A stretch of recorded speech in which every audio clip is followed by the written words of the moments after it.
Banking operating models are undergoing massive change, and as a consequence, many banks see themselves having to respond strategically. The fact is also that 90% of those transformation programs fail. In many cases, the bank operating model is in fact the main culprit in that.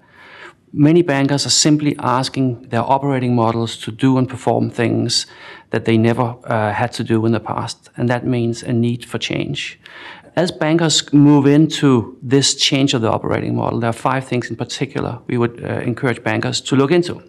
The first is, how can they get the customer first in the whole redesign of the bank? It sounds obvious, but the fact is it has fundamental value to do that. In many cases, what it means is organizing around customer segments, and in many cases also organizing around customer episodes. The second point we would encourage bankers to look into is really how to set up the organization to work with outside partners. In many cases, banks have not been accustomed to working with outside partners in a good way. And bringing them into close partnerships means a very different set of trade-offs and a very different organizational setup. The third area is around getting agile fast. Virtually all banks we work with are doing agile at some level.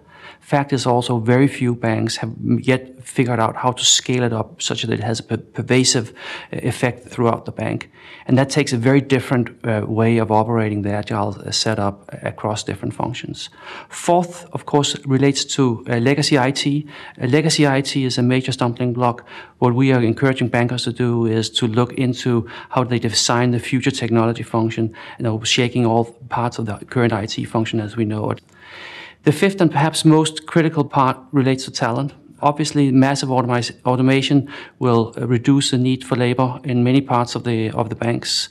But as importantly, it's a completely different set of talents that's required to build new IT capabilities, and new customer understanding, and new ways of communicating with customers. So that becomes an absolutely critical transition.